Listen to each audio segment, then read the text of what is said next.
For the second time in less than 6 months, Washington needs a new athletic director. You are Locked On Huskies, your daily podcast on the Washington Huskies, part of the Locked On Podcast Network, your team every day.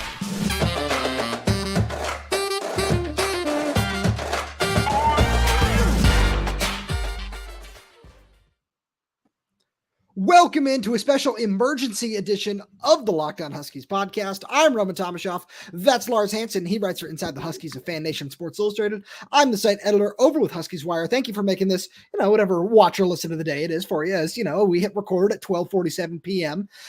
Pacific time. And Lars, Washington is looking for a new athletic director for the second time in less than 6 months, like I said in the opener, as Troy Dannen, we're just going to say it this way. Troy Dannen announced through Pete Thamel that he's going to be going to Nebraska and taking the opening there to be closer to home, whatever it is that you want to call it. But would it be fair to say that this is anything less than just a total shocker? I mean, again, it's as the hours peel back, and I mean, this was announced 4 hours ago as we're recording this, but 7 a.m. Yeah. The more you think about it, again, it is shocking in the sense of, wow, okay, he's leaving less than a year on the job. But as we both kind of talked about off the show and just things, you kind of start to piece together through, conversations. And I mean, I remember talking to Troy where you could see he cared enough to take his job seriously. He fired Mike Hopkins. He wasn't a lame duck AD. He was not going to keep Kalen because nothing was preventing Kalen from going to Alabama and or Michigan. So one of those two jobs he was taking regardless after the season. So Troy Dannen had no part of that. At least he gave it the old college try by making him trying to make him one of the highest. He made a very good contract offer. You're right. Yeah. So everything that Troy Dannen needed to do just from his job title and description, he did. Now the problem is, it was almost like a mercenary hire, right? Where you're basically bringing him in for 6 months to clean everything up, hit the reset button, and then go do something else. Now the problem is, okay, you're not in the position where, did he leave it better or worse? Well, he left it better in some respects, but then also in flux in a lot more regards to where, okay, like you got a blank canvas to work with at the basketball program, but now you're going into the NCAA tournament with no coach, no player, basically just wipe off the basketball program from the map at this point. Because right now, yeah, go ahead. No, you're right. So that's one thing where we see some everydayers in the comments here saying, tell us why we need to stay positive, everything along those lines. We're going to start negative and we're going to build into the positives here. Where the negatives, some of the things around this, where, leaving, especially when Washington's considered to be the favorite for Danny Sprinkle, that's not great. That's not what you want to hear because he's one of the best coaches that's going to be available this offseason. And you want to make sure that you can do everything you can to get him. And, maybe deputy / now interim again, athletic director Aaron O'Connell is going to be able to make something work in that regard. But that part of this is all really frustrating. That being said, I've started to hear some things behind the scenes today that this might not have been the hire that everyone had hoped it would. And it's something we're going to get into more in a little bit, is the fact that Troy Dannen never moved his family up here. And this is what I'm going to say, and we're going to definitely spend a lot of time on that. But if he's been on the job for almost 6 months and you kept pushing that date back, that in a certain sense means that you didn't want to be here. And one thing that I feel as somebody who, grew up with a parent that attended the university, somebody that grew up watching this university day in and day out, this university deserves somebody who cares and deserves somebody who is going to just that understands the culture of the university. And that's something that Troy Dannen said that he did. And Lars, to both of our credit, we were there when he started talking about, the long history of basketball, talking about the Sonics coming back, talking about everything along those lines and just saying, I understand what it takes to be successful at this university. And he did a little bit of that. He definitely took some steps in the right direction doing that by hiring Jedd Fisch, but to just leave high and dry after almost 6 months, especially with some of the things that I've been hearing, it's almost better that this happened now. And, you go out and we'll probably get into a couple of names that we think might be, decent fits to take the job. But when you go out and you just kind of look at this in totality, it's much better that this happened now, because let's say some of the rumors that might be going around right now are true. And he's around for 2-3 years before leaving for a similar position. Maybe this program is worse off than it is right now. where right now, exactly as you said, Lars, this is a blank canvas to work with. There's a lot to work with Jedd Fisch hasn't coached a game yet, has a pretty solid contract. And, you can hire a basketball coach. Getting Danny Sprinkle right now is probably the most important thing outside of hiring a new athletic director that this program can do. So that's just kind of one thing that I'm looking at in this case of there are a lot of negatives right now, but there's also a lot to build on moving forward, especially heading into the Big Ten.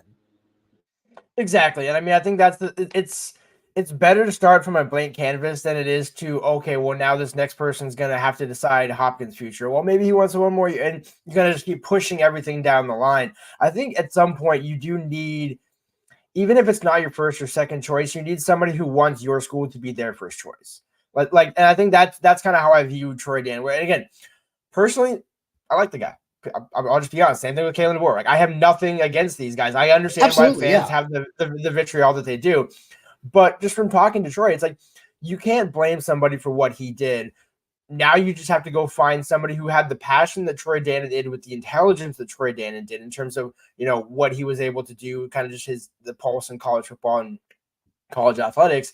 But then somebody who actually wants to be at the University of Washington. You came before Troy Dannen, you had Jen Cohen, who was a lifer at Washington. Basically, you just worked up through the ranks, came up, I mean, not as an intern, but basically, just grew up in the athletic department. So that was an easy one to say, oh, yeah, she'll never leave. She'll never leave. Well, she left for USC right after UW dipped for the Big Ten. So, I understand people, you're always going to have some mercenary level on some level, but you have to find somebody who actually wants to be at Washington for at least, you have to say 3 years. Just at least get 3 years. Troy Dannen signed a 6-year contract at Nebraska. Will he see out all 6? Who knows? But for the most part, if you can get through half your contract, that's kind of the goal for college athletic administrators at this point, because you're building year in and year out. It's a $365 a year job. You have one of the better resource cities in Seattle. Again, now some people say, well, hey, maybe Seattle's the reason why Troy Dannen left. I don't necessarily believe that.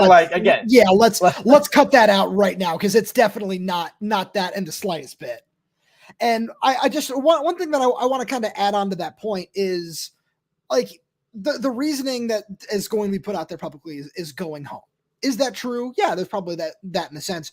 But the thing that's really disappointing about all this, and this is something where we talked a lot about an unnamed person who I will not give a shout out to on this podcast, reporting that Jedd Fisch interviewed for UCLA, which we all know is not true. We all know that's not what happened. But to Jedd Fisch's credit, where that same person is talking about Jedd as a mercenary, Jedd never really said, all right, I'm going to be, and when we asked him in his introductory press conference, he never said, this is going to be a 10, 15-year job for me, where that was something that Kalen DeBoer said. And that was something that Troy Dannen said as well, where one of the very first things he said was, and I'm going to quote him here, God willing, President willing, this will be my last job. That was something that he said.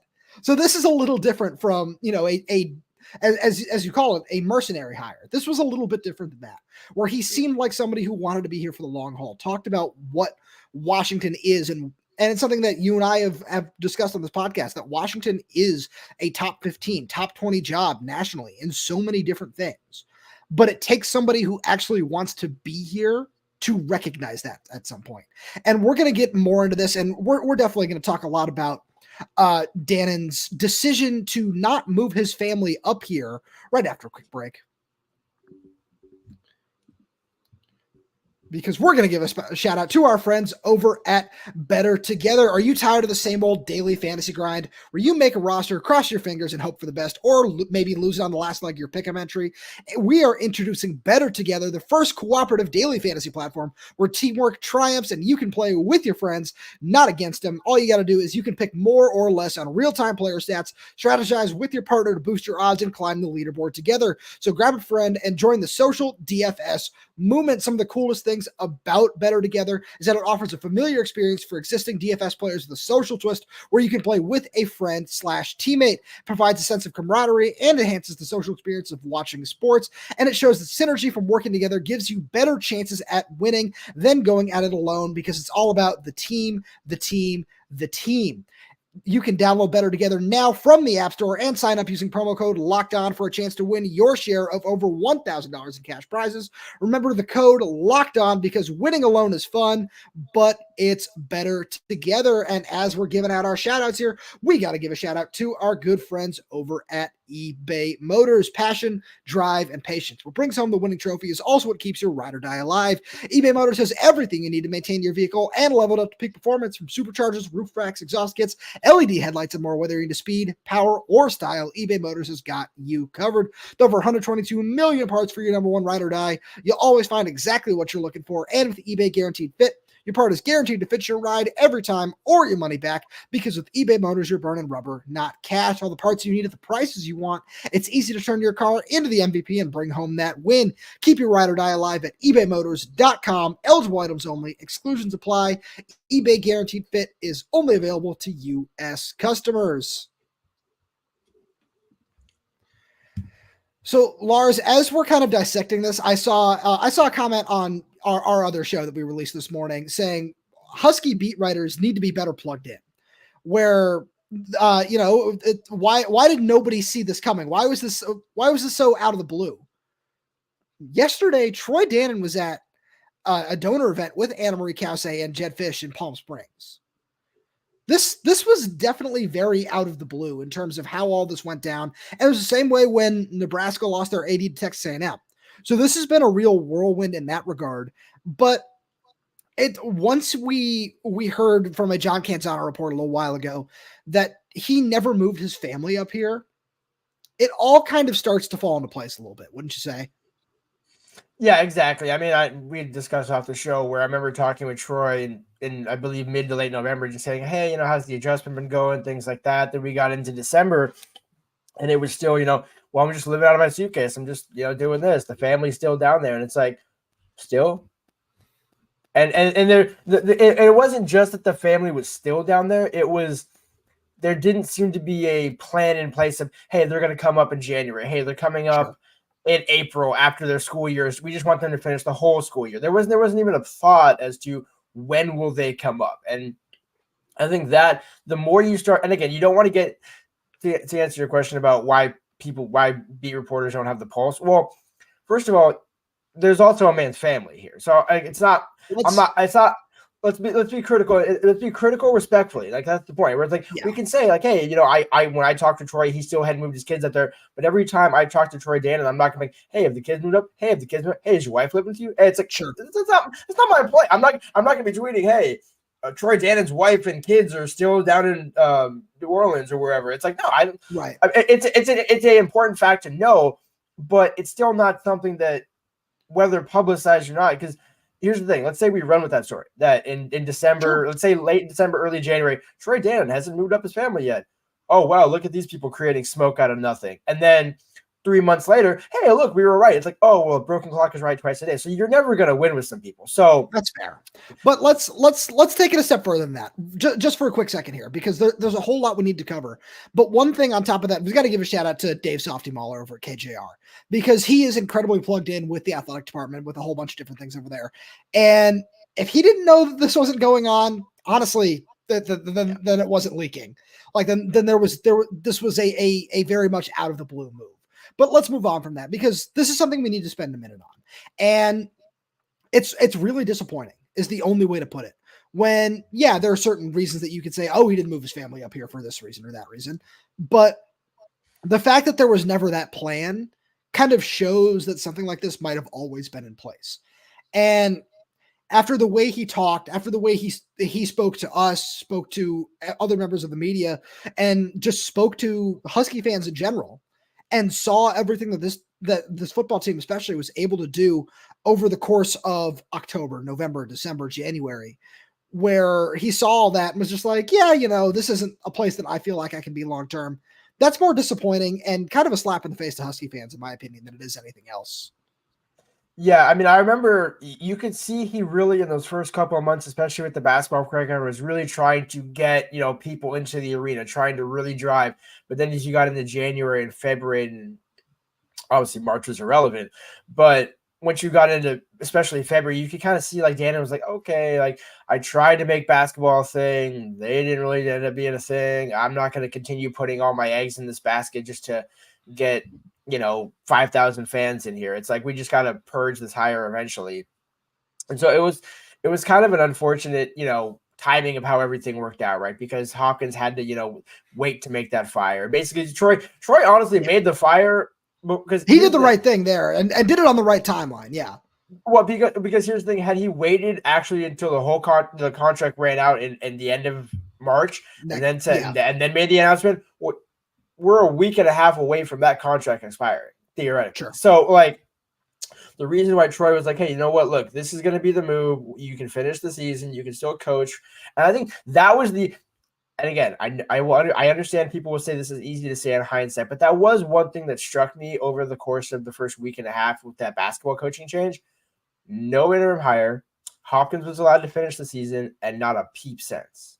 That's fair. Why not and again, I'm at the very least, you have two dudes on the staff, former alums who could easily just park the interim chair until a new coach is hired, whether they stick on or not. Will Conway or Quincy Pondexter could have immediately been named the head coach and said, hey, you know what? Hopkins will finish the season, and then Hopkins is done after the tournament. And now this is our interim coach until we have it. Same thing with who was the AD that replaced Jen, the interim AD, Aaron O'Connell. Aaron O'Connell. She's done so again. Right. And so she's never going to be the long-term AD, but you got to have that in-house stopgap of, hey, we need to have an athletic director to handle the day-to-day. We need to have an interim head coach to at least manage the roster on some. I know you have a majority of grad transfers on the basketball team, but you still have Corin Johnson, a few other guys that there's 4 or 5 at least. Right? Well, not Corin Johnson anymore. No, but that's why I mentioned Corin Johnson's name, because you don't think at the very least Will Conroy could have kept him. I mean, again, I think Corin was going to put his name in the portal regardless, because he can still come back if you make the right hire, and it's college basketball, so guys can do whatever they want. But with that being said, when you didn't hire an interim and you basically just said, okay, the basketball team lost in the first round of the tournament and we're done. Sure. That basically was what you said. You just punted on that decision. Sure.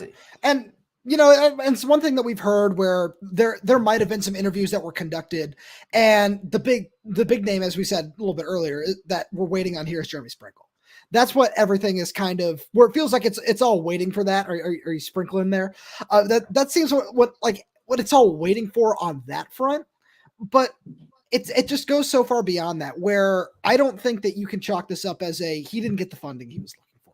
I don't think you can chalk this up to anything along those lines, where these are all explanations that have been tossed out there on social media.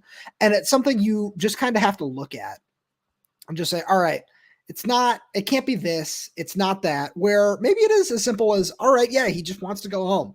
Maybe that's what it is, but it's still not a good enough reason for any of this. And no, please. Yeah, go ahead. I'll give you 600,000 reasons why. Here's the thing. I don't know if you saw the contract of what he got in Nebraska, but he basically got a $600,000 raise. And here's the catch. It's not just $600K, right? $600K, especially for a admin making $1 million plus per year. It's not, again, who am I to talk about somebody else's money here? But think about living in Nebraska and the cost of living in Nebraska. I don't think it has anything to do with that. No. I mean, these are all very, very small things that when you say, hey, let's go home, save some money, I'll get paid even more. And the buyout, by the way, is insane. But the buyout is wild. Yeah, we're going to get into that. But I mean, it's all these little small things, right? Because if it's a surprise move, it's like, wow, there was no clear one indicator. That's not like, to your point, he did not get the funding. He did not have the support. It just kind of had all these little, almost like sand, right? All these little sprinkles of sand were kind of just piling up. And now all of a sudden the hourglass got a lot fuller, a lot quicker than people imagined. So again, if he was going, if he was going to Alabama or if he was going to Florida, okay, that's a different mercenary hire. But it'd be ironic if he went to Alabama. I don't know. Greg Burns never leaving Alabama, let's be real. But going back to the Midwest, going to Nebraska, stone throw away from Iowa, all those little things add up to when you go home. Okay, you know what? Let's just make a safe hire. Let me go spend 3 years in Nebraska and then do whatever I want after that. See, that's fair. And I mean, one thing that I will say about this, I was having this conversation with somebody this morning, where when you look at just kind of his age range and the point where he grew up and where he grew up, Nebraska was that powerhouse where it's still not a good enough reason, right? None of this is a good enough explanation, but these are all things that have been thrown out. So I feel that they're all things that need to be said, where, when he grows up in his era and it's, oh yeah, Nebraska is this powerhouse in the late 80s, early 90s, like Washington was out here. But it's all just silly to just kind of sit here and throw all this around. So let's move on from that. Let's talk a little bit about the contract because, yeah, as Lars, as you said, the buyout is massive and insane. And we'll also get into a couple names that, maybe we'll see get an interview for the next athletic director role. Right after a message from our friends over at Nissan. And this week's March Madness bracket highlight is brought to you by our friends at Nissan. Each week we're picking one team that stands out, a team that's pushed it further than the rest. Just like any of the all-new 2024 Nissan SUVs, these guys were able to take it to the next level. The Yukon Huskies can only be described as an armada. This top-seeded team is as hardcore as it gets out there. So it's no wonder they've landed the top overall seed in the NCAA tournament. They're one of the favorites to win it all, despite 4 of the 6 Power 6 conference champions standing in their way in the East region. And hey, I do have them going pretty far in my bracket, so make sure you guys get yours in too. There's only 24 more hours before games start off. Can't wait for that. You could take the Nissan Rogue, Nissan Pathfinder, or Nissan Armada and go find your next big adventure. And you can do all that by shopping at nissanusa.com. So Lars, as you said, a massive $12 million buyout, and Nebraska's athletic director at the time, before leaving for Texas A&M, was only making $800,000, and they've doubled that contract and getting Troy Dannen to $1.6 million per year with a $12 million buyout. That's just unheard of. Yeah, bigger than Jedd's buyout. Yeah. It's bigger than 95% of coaches' buyouts, not just Jedd's. Right. This is the first name that came to mind. But yeah, I think, again, it all kind of pulls into – this was like Nebraska's World Cup, right? This was their college football national championship. But getting Troy Dannen, clearly, like, when you put that type of buyout, the type of person you're getting, where it's, hey, this guy did just dip on his job the first less than a year into it. So let's make sure, if either he leaves in the next 12 months or if somebody else, wants, him to come, there's going to have to be some repercussions here. And I think that's also the other thing that's a little disappointing with how he handled the buyouts in Washington, but that's neither here nor there. But when you start to look at that opportunity, yeah, I mean, that's an insane buyout. But then also, to me, tells me, okay, well, if you're throwing all that money at your AD, you're doing whatever. I mean, Nebraska, again, what program in Nebraska can you point to right now and say that's a A1 college football Volleyball. Or college?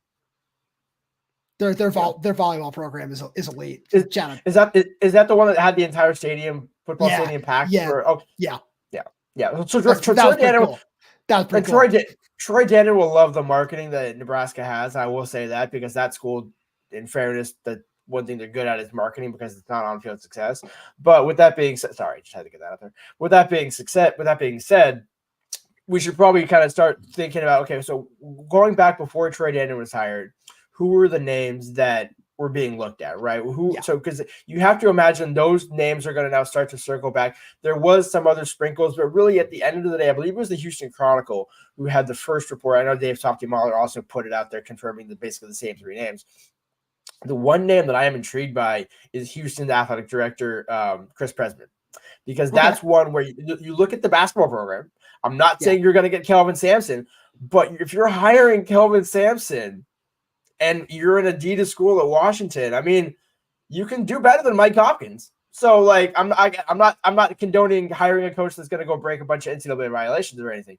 But I'm just saying, like, go get the school what it deserves. And I feel like, as a university, again, the football program gone into Texas, Wesley Yates III, from Beaumont, Texas. So again, there's enough element of, well, do you want somebody who is a truly West Coast person, like a Long Beach State AD that goes up to Washington and gets his marquee job, or do you want somebody who has AD experience, but maybe is like a Midwestern guy that can go plant his roots in Seattle for 3 or 4 years? Again, we said the same thing about Troy Dannen, but it's kind of you're damned if you do, you're damned if you don't.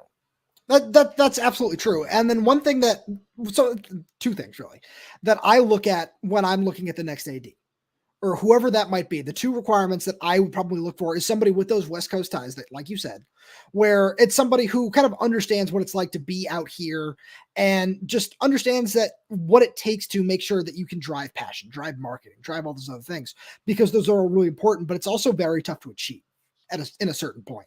where the USC and Oregon's marketing machines are doing what they're doing. And it's not that Washington is playing third fiddle, but there's just more that UW needs to do to make sure that they can catch up. And especially in moving to the Big Ten, like they will be officially here in a couple of months. So that's one thing about all this that's really, really important. And the second thing is somebody who understands football, because everything you said about basketball is a fantastic point. And I mean this in the most respectful way, Lars. I did not care at all. Yeah. Because as much as we love a good basketball program, as much as a solid basketball program has to offer, it is still second fiddle by a landslide to what football is. And that was one of the things that made the Troy Dannen hire so intriguing. And one of the things that made, especially when you and I were talking about this on this show back in October, when that happened, the first thing that we said we were really impressed by was the fact that he called football the 1,000-pound gorilla and said it needs this investment. It needs us to feed it all this money to make sure that it can be at the top of its game. And then we saw it make a national championship. So we saw how far this football program can go with the right investment, with the right coach. I know you and I think that Jedd could be that coach, but there's so much when it comes to those two things. And then a third factor, and it kind of goes in with number one, is somebody who does legitimately understand this university, like I said a little bit earlier. And I don't have any names right now that I can pull up and say, this would be that person. This is a person XYZ fits all these requirements. But I will say this. I don't think that person is Chris Peterson. Yeah, that's a safe bet. Yeah, I mean, yeah, that plus 20,000 money is worth not touching on FanDuel. Like, as much as I love a, long shot odds here, I think Chris Peterson, again, I'm sure he'll be consulted, right? But I think at this point, given how recently that hire was made and the coaching's part, I was Parker Search or Parker, one of those search firms, the search firm, yeah. If you already had those three names and those three names haven't gone anywhere else, just revisit that list. Like you're not reinventing the wheel on this. To Canzano's point, are you sure you want to go back to that well after they were the ones that said, "Hey, yeah, go get Dannon," and then he leaves within 6 months? Because that's a bad look for Ana Marie Cauce and just the university as a whole, really.